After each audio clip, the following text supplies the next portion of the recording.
Friends, ఈరోజు video అయితే టమాటా పచ్చడి ఎట్లా పెట్టాలో చెప్తా. దానికోసం అయితే టమాటాలు అయితే ఇట్లా నీట్గా కడుక్కొని తుడుచుకున్న తర్వాత అయితే ఇట్లా వక్కలుగా కోసుకొని చింతపండు వేసుకొని నూనె లేకుండానే ఉడికించుకోవాలి. ఇట్లా నూనె లేకుండానే మెత్తగా మంచిగా ఉడికించుకోవాలి. ఇవి ఉడికిన తర్వాత పక్కన పెట్టేసుకొని ఇప్పుడైతే మసాలా కోసం అయితే జీలకర్ర, ఆవాలు, దాచిన చెక్క, లవంగాలు, వెల్లుల్లి కూడా మిక్సీ పట్టుకున్న తర్వాత ఇప్పుడు ముందుగా ఉడికించిన టమాటా వక్కలు కూడా మిక్సీ పట్టుకుని పక్కన పెట్టేసుకోవాలి.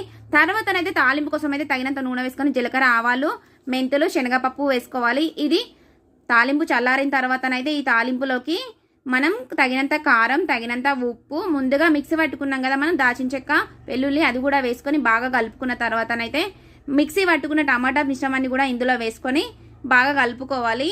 అంతే, కొద్దిగా గరం మసాలా కూడా వేసుకోవాలి. ఇట్లా గరం మసాలా వేసుకొని బాగా కలుపుకున్న తర్వాతనైతే టమాటా పచ్చడి రెడీ అయిపోతుంది. నేను పసుపు వేయడం మర్చిపోయినా అని లాస్ట్కు మళ్ళీ ఆయిల్ వేసుకొని పసుపు వేసిన. అంతే, మీరు ముందుగానే తాలింపులో పసుపు వేసుకుంటే సరిపోతుంది. సబ్స్క్రైబ్ చేయడం మాత్రం మర్చిపోకండి, లైక్ చేయండి.